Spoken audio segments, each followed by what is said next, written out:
वज़ीर आज़म नरेंद्र मोदी आज video conferencing के जरिए इलाकाई पंचायती राज कौंसिल से करेंगे खिताब। दमन में मुनक़िद इफ्तिताही इजलास में बीजेपी सदर जेपी नड्डा करेंगे शिरकत।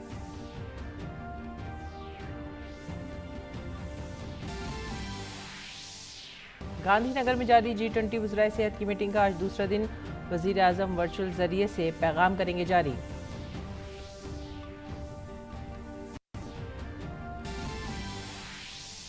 वाराणसी में U20 सरबराह इजलास का होगा बाकायदा इफ्तिताह। मरकजी वज़ीर अनुराग सिंह ठाकुर और वज़ीर आज़म योगी आदित्यनाथ मुश्तरका तौर पर करेंगे इफ्तिताह।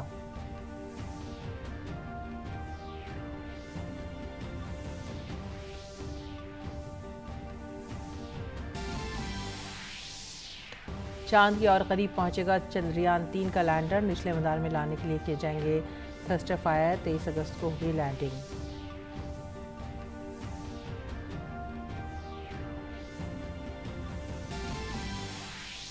छह रियासतों की 7 असेंबली सीटों पर ज़िमनी इंतखाबात के लिए उम्मीदवारों के पर्चा नामजदगी की आज होगी जांच। 5 सितंबर को डाले जाएंगे वोट और 8 सितंबर को होगी वोटों की गिनती।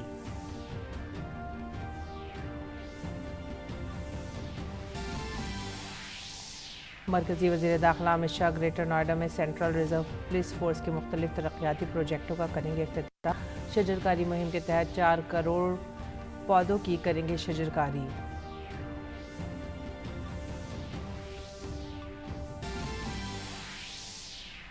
भारत के 17 साल ग्रैंड मास्टर आर प्रज्ञानंद ने शतरंज आलमी कप के सेमीफाइनल में बनाई अपनी जगह। क्वार्टर फाइनल में हमवतन अर्जुन अरग्यासी को सडन डेथ टाई ब्रेक में दी शिकस्त। सेमीफाइनल में प्रज्ञानंद का सामना फेबियानो कैरुआना से।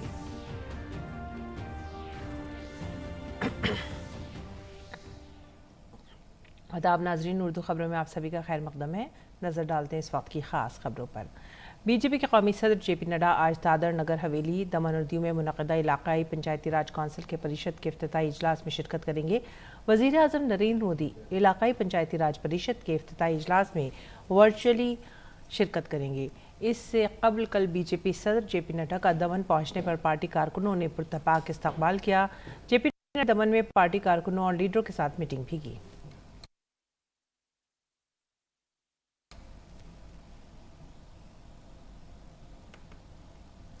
और गुजरात के गांधीनगर में जारी चौथे हेल्थ वर्किंग ग्रुप और वज़राए सेहत की मीटिंग का आज दूसरा दिन है। वज़ीर आज़म नरेंद्र मोदी वर्चुअल तवस्सुत से इस मीटिंग के लिए एक पैगाम जारी करेंगे। गुज़िश्ता रोज़ इजलास के पहले रोज़ कई ज़िमनी तक़रीबात का एहतमाम किया गया। इस दौरान WHO global traditional medicine summit India medtech expo 2023 और one world one health advantage health care India 2023 के नाम से ज़िमनी प्रोग्राम मुनक़्क़द किए गए। वाराणसी में आज U20 सरबराही इजलास का बाज़ाब्ता इफ्तिताह किया जाएगा। इत्तलात और नशरियात और नौजवानों के उमूर के मरकजी वज़ीर अनुराग सिंह ठाकुर और वज़ीर आला योगी आदित्यनाथ मुश्तरका तौर पर कॉन्फ्रेंस का इफ्तिताह करेंगे। इस 4 रोज़ा U20 कॉन्फ्रेंस का इनेकाद नौजवानों और खेल के उमूर की वजारत की तरफ से किया जा रहा है। मीटिंग में 5 मौज़ू पर तबादला ख्याल किया जा रहा है, जिनमें काम का मुस्तक़बिल, सिनत 4 इख्तरा और 21वीं सदी की महारत, अमन का क़याम और सुलह, जंग से पाक दौर का आगाज़, मौसमियाती तब्दीली और आफात के ख़तरात में कमी, पायदारी को ज़िंदगी का एक तरीक़ा बनाना, मुश्तरका मुस्तक़बिल, जमहूरियत और हुक्मरानी में नौजवानों समेत सेहत, फलाह बहबूद और कई मौज़ूआत शामिल किए गए हैं। बेंगलुरु में जारी G20 digital economy working group की चौथी मीटिंग का आज तीसरा दिन है। इस मीटिंग में digital public infrastructure, digital economy में सिक्योरिटी और डिजिटल स्किलिंग समेत दीगर मौज़ूआत पर तबादला ख्याल किया जा रहा है, जिसमें G20 ममालिक के नुमाइंदों समेत आलमी माहिरीन शिरकत कर रहे हैं। मीटिंग के दूसरे दिन डिजिटल इनोवेशन अलायंस के 2 रोज़ा सरबराही इजलास का एहतमाम किया गया।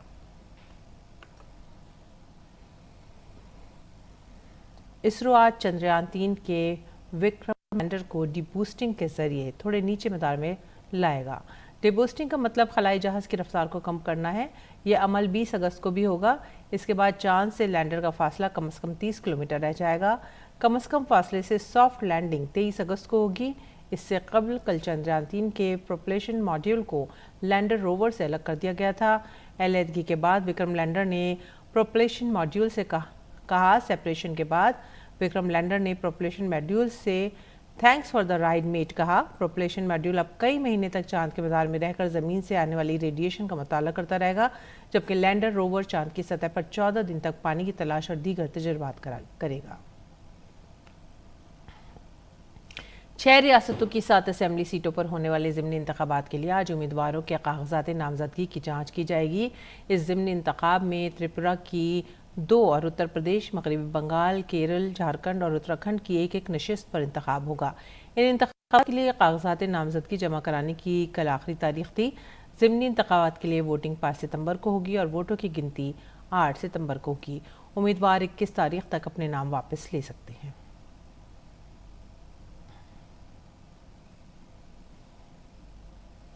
दाखिले और ताउन के मरकजी वजीर अमित शाह आज ग्रेटर नोएडा में central reserve police force centre में ऑल इंडिया ट्री प्लांटेशन मुहिम के तहत 4 करोड़ में पौधों की शजरकारी करेंगे। इसके अलावा वजीर दाखिला सेंट्रल रिजर्व पुलिस फोर्स के मुख्तलिफ प्रोजेक्टों का भी इफ्तिताह करेंगे। इसके अलावा वजीर दाखिला अमित शाह आज एक और प्रोग्राम में भी कृषक भारती कोऑपरेटिव लिमिटेड के बोर्ड ऑफ डायरेक्टर से खिताब करेंगे।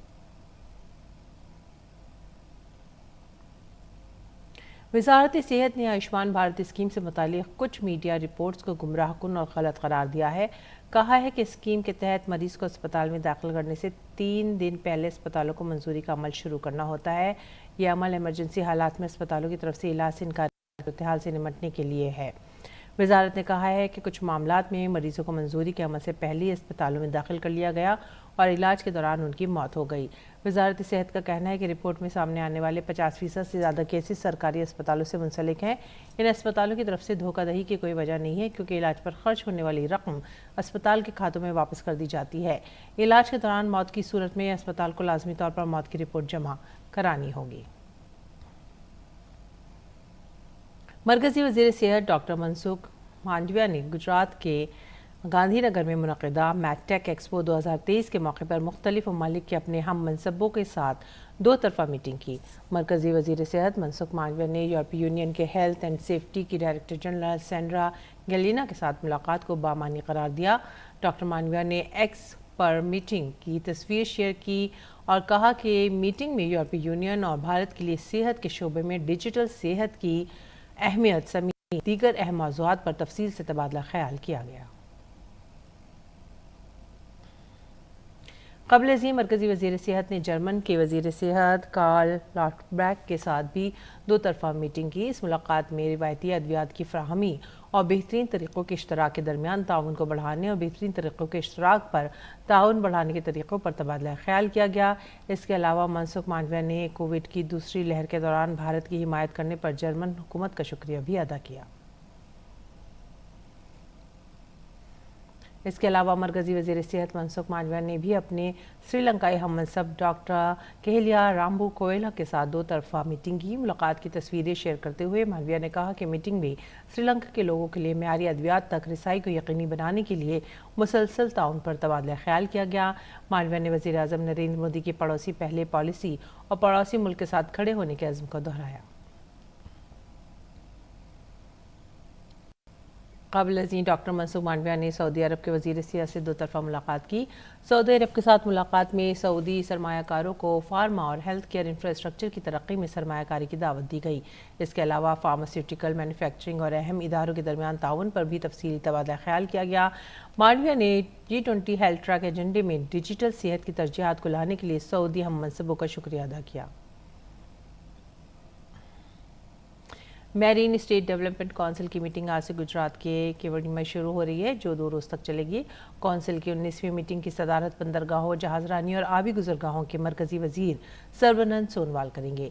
मीटिंग में समुद्री शोबे की मजमूई पेशरफ्त और सागरमाला प्रोग्राम के निवास से मुतालिक मुख्तलिफ तरक्याती एजेंडों से वाबस्ता अहम उमूर पर तबादला ख्याल किया जाएगा। मीटिंग में वज़राए आला, साहिली रियासतों के मुताल्लिक़ सीनियर वज़रा और मरकज़ के ज़ेर इंतज़ाम इलाक़ों के मुंतज़मीन शिरकत करेंगे। तमाम 9 साहिली रियासतों और 4 मरकज़ के ज़ेर इंतज़ाम इलाक़ों के मुताल्लिक़ सेक्रेटरीज़ और सीनियर अफसरान भी मरकज़ी हुकूमत की मुख्तलिफ वज़ारतों और महकमों के सीनियर अफसरान के साथ मौजूद होंगे। मैरीटाइम स्टेट डेवलपमेंट काउंसिल 1997 में तश्कील दी गई थी। ये समुद्री शुबे की तरक्की के लिए एक आला मशावरती इदारा है, जिसका मकसद रियासती हुकूमतों के साथ मशावरत करके अहम और गैर अहम बंदरगाहों की तरक्की को यकीनी बनाना है। रुख करेंगे हिमाचल का। हिमाचल प्रदेश में गुज़िश्ता 2 दिनों से बारिश रुकने की वजह से हालात तेज़ी से बेहतर हो रहे हैं। पूरी रियासत में लैंडस्लाइडिंग और सैलाब से मुतासरा कांगड़ा और मंडी में राहत और बचाव का काम मुसलसल जारी है। इस पूरे मानसून सीज़न में अब तक रियासत में कुल 328 लोगों की मौत हो चुकी है, जबकि गुज़िश्ता एक हफ्ते में बारिश की वजह से 72 लोगों की मौत हुई है। वज़ीर आला सुखविंदर सिंह सुक्खू ने कल शाम राजधानी शिमला में एक जायज़ा मीटिंग में सूरत हाल का जायज़ा लिया। नीज़ राहत और बचाव कामों के सिलसिले में ओहदेदारों की ज़रूरी हिदायत जारी की। उन्होंने कहा कि MLA एरिया डेवलपमेंट फ़ंड के तहत लोगों के घरों के आसपास शदीद बारिश से तबाह होने वाले नंगों की तामीर का फैसला किया गया है, जिसका इतलाक़ आइंदा 6 माह तक होगा। दरिस्ना वज़ीर आला आज शाम दिल्ली का दौरा करेंगे, जहां वो मुख्तलिफ मरकज़ी वज़रा से मुलाकात करके हिमाचल के लिए इक़्तिसादी पैकेज का मुतालबा करेंगे। दूसरी जानिब कांगड़ा ज़िले के इंदौर और फतेहपुर से सैलाब में फंसे 2000 से ज़ायद अफराद को बचा लिया गया है। आज भी राहत और बचाव का काम जारी है और इन लोगों को रिलीफ कैंपों में रखा गया है। इस वक्त रियासत के बेशतर मकामात पर आज मौसम साफ है। 13 से 15 अगस्त तक मंडी ज़िले में हुई शदीद बारिश के सबब काफ़ी नुकसान हुआ है। मंडी ज़िले में 267 अफराद के घर मुकम्मल तौर पर तबाह हो चुके हैं और इतनी ही तादाद में सड़कें भी बंद कर दी गई हैं, जिसकी वजह से अब तक 31 करोड़ से ज़्यादा का नुकसान हुआ है। दूसरी तरफ अगर हम तबाही की बात करें तो मंडी शहर भी इससे अछूता नहीं रहा है। मंडी शहर की सबसे मशहूर तरना पहाड़ी अब तबाह दाने पर पहुंच गई है। इस पहाड़ी पर बड़ी बड़ी दरारें पड़ गई हैं। महकमा जल शक्ति के चीफ इंजीनियर के दफ्तर को मुकम्मल तौर पर खाली करा लिया गया है और नीचे की तरफ रहने वाले लोगों को भी अपने घर खाली करने के लिए कहा गया है। मंडी ज़िला इंतज़ामिया लोगों के रहने के इंतजाम कर रही है, लेकिन मुतासरीन की तादाद में मुसलसल इजाफा हो रहा है। मजमूई तौर पर यहाँ करोड़ों रुपए के इंफ्रास्ट्रक्चर को नुकसान पहुँचा है। पूरे ज़िला में जो 13 से 15 के बीच में जो बारिश हुई है, काफ़ी ज़्यादा नुकसान हुआ है। जो हाउसेस फुली डैमेज की जो रिपोर्ट है, अराउंड 267 हाउसेस है जो फुली डैमेज है, जो अभी तक हमारे पास रिपोर्ट आई है। ये आंकड़ा इससे ज़्यादा भी हो सकता है क्योंकि रिपोर्ट्स अभी और आ रही हैं फील्ड से। इसके अलावा पार्शली डैमेज हाउसेस जो रिपोर्टेड हैं वो 560 हाउसेस पार्शली डैमेज रिपोर्टेड हैं। 235 केटल का लॉस हुआ है और 502 काउ शेड जो है वो डैमेज्ड हैं। टोटल जो मिला के 31 करोड़ का जो ये सिर्फ हाउसेस, काउ शेड, केटल का ही लॉस है पूरे जिला में अभी तक जो बताया गया है हमें। उधर पंजाब में भी सैलाब की तबाहकारियां जारी हैं। ज़िला गुरदासपुर सैलाब से सबसे ज़्यादा मुतासर हुआ है। यहाँ के कई गांव ब्यास नदी के पानी में डूब गए हैं। इसके अलावा होशियारपुर, कपूरथला, मोगा, रूपनगर ज़िला के कई इलाके भी सैलाबी पानी की जद में हैं। फ़ौज के जवान लोगों को निकालने में मदद कर रहे हैं। मकामी इंतज़ामिया भी जंगी बुनियादों पर राहत और बचाव का काम कर रही है। वज़ीर आला भगवंत मान ने होशियारपुर ज़िले में मुतासरा इलाकों का दौरा किया और सूरत हाल का मुआयना किया। दूसरी जानिब जालंधर के हल्का शाहकोट के गाँव थमवाल में दरियाए सतलुज के बांध की मिट्टी खिसक गई, जिससे पानी गांव के अंदर दाखिल हो गया। उसके फ़ौरन बाद ड्रेनेज डिपार्टमेंट ने डैम को मजबूत करने के लिए मिट्टी से भरा बैग डाल दिया। फिलहाल ज़्यादा नुकसान की खबर नहीं है, ताहम दरियाए सतलुज में पानी की सतह खतरे के निशान तक पहुँच सकती है। इस बार दिल्ली में यौम आज़ादी के मौके पर लाल किले पर मुनक्किद होने वाले प्रोग्राम में उत्तराखंड के गाँवों के कई प्रधान और सरपंचों ने बतौर मेहमान खुसूसी की।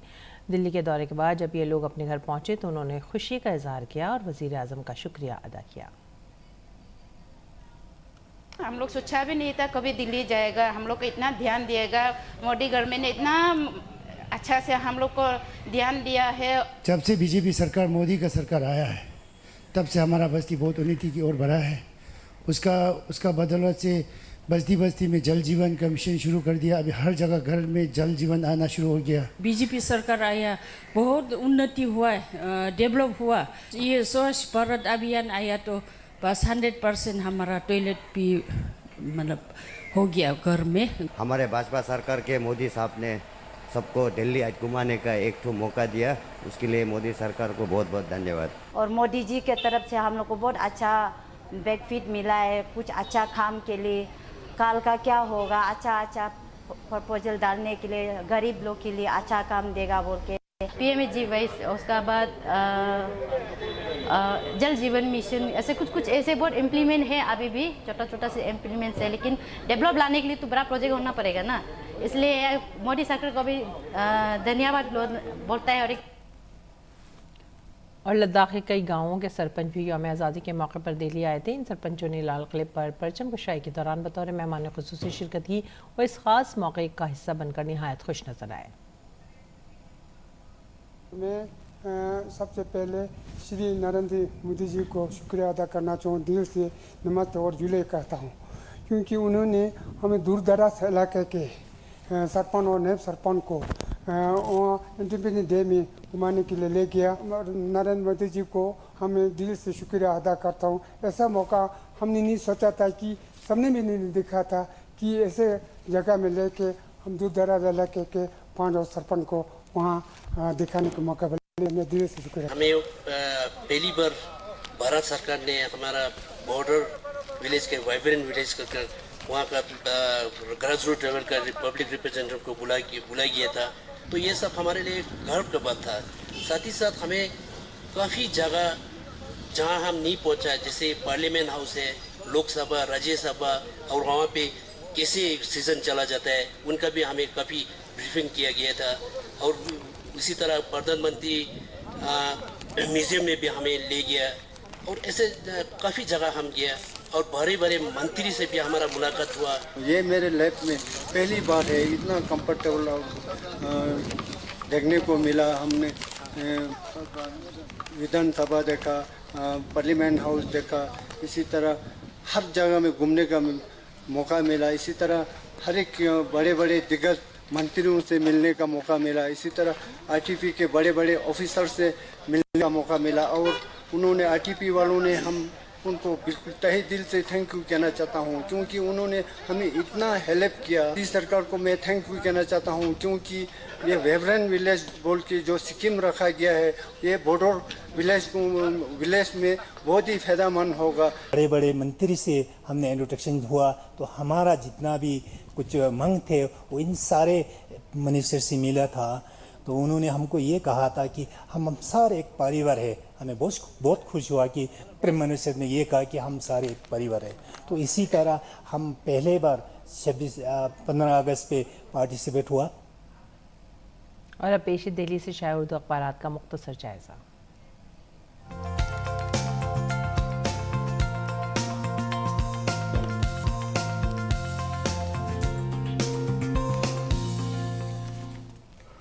सबसे पहली खबर जो हम ले रहे हैं सुर्खी वो है इनकलाब से, और ये मिशन चंद्रयान 3 से मुतालिक है। मिशन चंद्रयान 3 में अहम पेशरफ लैंडर विक्रम खलाई जहाज से कामयाबी के साथ अलग हुआ है। विक्रम लैंडर प्रोपल्शन मॉड्यूल से अलग हुआ है और अब चंद्रयान की लैंडिंग 23 अगस्त को मुतवक्किर। आगे बढ़ेंगे दूसरी खबर की तरफ, और ये है सहारा से, और ये मंशियात का बढ़ता हुआ रुझान समाज और मुल्क के लिए बाइस तशवीश है। सदर जमहूरिया का बयान, INS विंध्यागिरी को लॉन्च किया। बहरिया समुद्री मफादात के तहफ़्फ़ुज़ के लिए हमेशा तैयार रहे। अगली ख़बर की तरफ हमारा रुख, और ये भी है सहारा से। बीजेपी का छत्तीसगढ़ में 21 और मध्य प्रदेश में 29 उम्मीदवारों के नामों का ऐलान हो गया है। आगे बढ़ेंगे अगली सुर्खी की तरफ। हिमाचल प्रदेश में कुदरत का कहर जारी है, और काफ़ी नुकसान का तखमीना लगाया गया है, जिसके अंदर मंडी ज़िले में काफ़ी नुकसान बताया जा रहा है। 13 से 15 अगस्त के दरमियान जो बारिश हुई है, फिलहाल 2 दिन से मौसम साफ़ है, और इस दौरान बाज़ाबादकारी और राहत और बचाव का काम तेज़ी से किया जा रहा है। आगे बढ़ेंगे अगली सुर्खी की तरफ। सदर जमहूरिया ने GRSE का तीसरा जंगी जहाज़ लॉन्च किया, और सदर जमहूरिया द्रौपदी मुर्मू ने इस मौके पर कहा कि बहरिया हमेशा मुल्क की हिफाजत के लिए तैयार है। आगे बढ़ेंगे अगली खबर की तरफ। नफ़रत अंगेज़ तकरीर और वीडियोज़ को रोकने की हिदायत देने के लिए 101 ख़वातीन वकला की अदालत उज़्मा से दरख्वास्त। नेक्स्ट सुर्खी की तरफ रुख करते हैं, और ये डिजिटल इंडिया से मुतालिक है। डिजिटल इंडिया को मिलेगी मज़ीद तक़वियत, हुकूमत ने खोली तिजोरी। 14,903 करोड़ रुपए की होगी सरमायाकारी। ये 10 कदम काफ़ी अहम माने जा रहे हैं। तो ये थे आज के उर्दू अखबारात और उनकी चंद सुर्खियाँ। आगे बढ़ेंगे अब आलमी ख़बरों की तरफ। अमेरिका, जापान और जनूबी कोरिया के आला रहनुमा सह फ़रीक़ी सरबराही इजलास से जमा हो रहे हैं। सरबराही इजलास के लिए एक अमरीकी सदर जो बाइडन, जापानी वज़ीर आज़म फूमियो किशिदा और जनूबी कोरिया के सदर युआन सक अमेरिका के शहर मैरीलैंड के कैंप डेविड में मुलाकात करेंगे। इस सहफरीकी कॉन्फ्रेंस के जरिए तीनों ममालिक शुमाली कोरिया और चीन की जानिब से बढ़ते हुए खदशात के दरमियान ताउन बढ़ाने की कोशिश कर रहे हैं। इसके साथ ही कॉन्फ्रेंस के दौरान टेक्नोलॉजी, तालीम और दिफा के शोबों में मुश्तरका इक़दाम के ऐलान का भी इम्कान जाहिर किया जा रहा है। खेल के मैदान में भारतीय ग्रैंड मास्टर आर प्रज्ञानंद ने शतरंज वर्ल्ड कप के सेमीफाइनल में अपनी जगह बना ली है। क्वार्टर फाइनल में प्रज्ञानंद का मुकाबला अपने हमवतन अर्जुन अरिगासी से था। एक सनसनीखेज मुकाबले में प्रज्ञानंद ने अर्जुन को सडन डेथ टाई ब्रेक में 5-4 से शिकस्त दी। इस जीत के साथ ही 17 साला प्रज्ञानंद सेमीफाइनल में पहुंच गए हैं। सेमीफाइनल में प्रज्ञानंद का मुकाबला फेवानो कैरुआना से होगा। इसके साथ ही वो अगले साल होने वाले कैंडिडेट्स टूर्नामेंट में भी पहुंच सकते हैं। शतरंज वर्ल्ड कप के टॉप 3 खिलाड़ी कैंडिडेट्स टूर्नामेंट में जगह बनाएंगे। अगर प्रज्ञानंद कैंडिडेट्स टूर्नामेंट में खेलते हैं तो वो इस टूर्नामेंट में हिस्सा लेने वाले विश्वनाथन आनंद के बाद दूसरे भारतीय खिलाड़ी बन जाएंगे। भारत और आयरलैंड के दरमियान 3 T20 मैचों की सीरीज़ का पहला मैच आज खेला जा रहा है। इस सीरीज़ के साथ तेज़ गेंदबाज जसप्रीत बुमराह की वापसी हो रही है। बुमराह इस सीरीज़ में नौजवान खिलाड़ियों से लैस भारतीय टीम की कप्तानी करेंगे। भारत को हाल ही में वेस्टइंडीज़ के खिलाफ T20 सीरीज़ में शिकस्त का सामना करना पड़ा था। ऐसे में ये सीरीज़ नौजवान खिलाड़ियों के लिए खुद को साबित करने का मौका है। दोनों टीमों के दरमियान अब तक 5 T20 मैच खेले जा चुके हैं और तमाम मैचों में भारतीय टीम ने ही कामयाबी हासिल की है। योग सूत्रा में आज आपको गौमुख आसन के बारे में जानकारी देंगे। गौमुख आसन गुस्से पर काबू पाकर हमारे दिमाग को सुकून देने में मदद करता है। तो ये गौमुख आसन कैसे किया जाता है बता रही हैं आचार्य प्रतिष्ठा।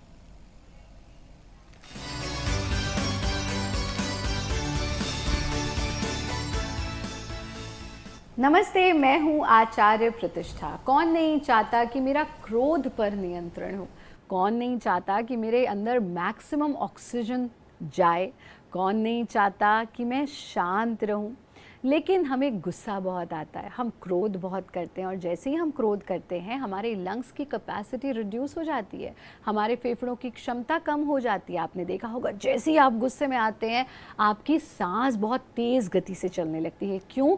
क्योंकि क्रोध आपकी फेफड़ों की क्षमता को रिड्यूस करता है। आज हम सीखेंगे एक ऐसा योगाभ्यास जो आपके फेफड़ों की क्षमता को इंस्टेंटली बढ़ाता है। विशेष रूप से हाल ही में पूरा विश्व एक वैश्विक महामारी से निकला है और हमने देखा कि सांस कितनी ज़रूरी है। हमने देखा कि एक ऐसा वायरस जो सीधा सीधा हमारे रेस्पिरेटरी सिस्टम पर इफेक्ट कर रहा था। तो ऐसे में शांति बनाए रखना, मन का संतुलन और फेफड़ों की कैपेसिटी को बढ़ाना, अगर ये प्राकृतिक तरीके से हम सीख लें तो सोचिए आप कितने धनवान बन जाएंगे, क्योंकि आपका पूरा नियंत्रण अपने ऊपर होगा, अपने श्वास पर, अपने क्रोध पर, अपनी भावनाओं पर और अपने शरीर पर। तो हम करेंगे गोमुख आसन का अभ्यास। यथा नाम तथा गुणा। गो का अर्थ होता है इंद्रियां, मुख यानी इंद्रियों का मुंह। तो ये हमें हमारी सेंसेस को कंट्रोल करना सिखाता है। गो का एक और मतलब होता है गाय और मुख यानी गाय का मुंह। तो इसमें हमारे पैरों की आकृति गाय के मुंह जैसी बन जाती है। गाय का स्वभाव है शांत। गाय कभी क्रोधित नहीं होती, गुस्सा नहीं करती है, वो शांत जीव है। इसीलिए ये आपको शांति देता है, आपके क्रोध को दूर करता है और आपके फेफड़ों की क्षमता को बढ़ाता है। अस्थमा, ब्रोंकाइटिस या लंग से जुड़ी हुई कोई भी समस्या है तो गोमुख आसन उसका रामबाण है। कैसे करना है गोमुख आसन, आइए सीखते हैं। गोमुख आसन के लिए हम इस प्रकार से पैरों को सामने की ओर फैला देते हैं। पैर सामने की ओर फैले हुए हैं और अपने लेफ्ट पैर को ऐसे फोल्ड करना कि वो राइट, आपकी लेफ्ट एड़ी आपके राइट हिप को छू जाए।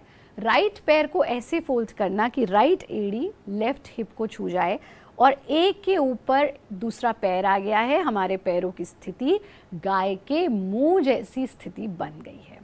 अब जो पैर नीचे है वो हाथ नीचे से पीछे जाएगा और जो पैर ऊपर है वो हाथ ऊपर से पीछे जाएगा और पीछे जाकर दोनों हाथों को आप मिला देंगे।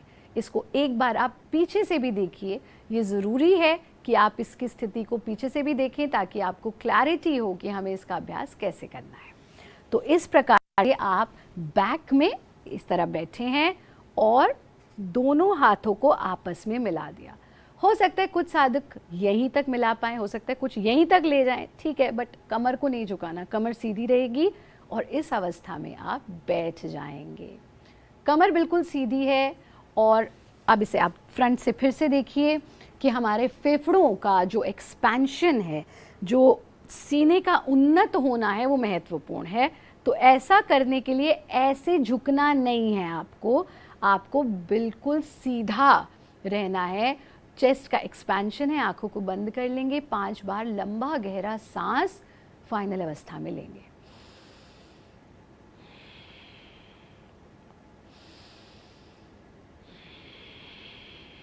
ऐसा 5 बार करना, हाथों को वापस ले आएंगे और इसी अवस्था में रिलैक्स करेंगे। पहले ज़माने में जब टेबल चेयर नहीं हुआ करती थी, हमारा नेचुरल टेबल चेयर हुआ करता था, यानी इसके ऊपर हम भी बचपन में इसी तरह से पढ़े हैं। ऐसे आप पढ़ाई करें तो आपकी गर्दन और कमर की जो समस्या झुक के पढ़ने से होती है वो भी नहीं होगी। ये आसन बहुत बहुत लाभकारी है। इसी को हम दूसरी तरफ से दोहराते हैं, यानी पैरों की स्थिति परिवर्तित कर लेते हैं और पैरों की स्थिति परिवर्तित होते ही हाथों की भी स्थिति परिवर्तित हो जाती है। 5 बार लंबा गहरा श्वास फाइनल स्थिति में लेना और फिर अपने हाथों को वापस ले आएंगे, शरीर को ढीला छोड़ देंगे। रिलैक्स होने के लिए हम क्या करते हैं, पैरों को सामने फैला देते हैं, हाथों को पीछे टिका देते हैं, गर्दन को भी ढीला छोड़ देते हैं। पूरे शरीर को ढीला छोड़ दीजिए। गोमुख आसन का अभ्यास भी आप 3 से 4 बार दोहरा सकते हैं। प्रतिदिन इसका अभ्यास कर सकते हैं। निरापद क्रिया है, सभी इसका अभ्यास कर सकते हैं। आप हमारा कार्यक्रम देखते रहें। योगी बने, सहयोगी बने, निरोगी बने।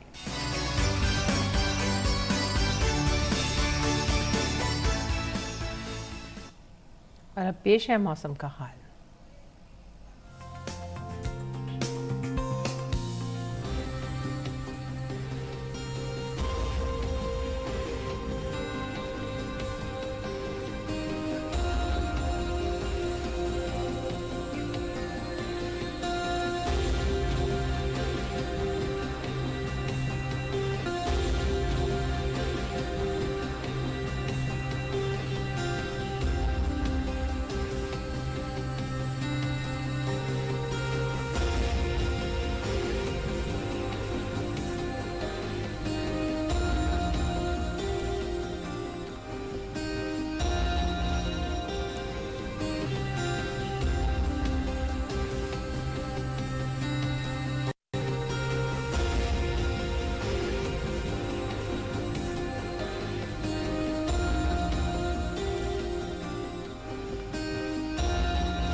इसी के साथ ही आप हमारी पूरी टीम को दीजिए इजाज़त। नमस्कार।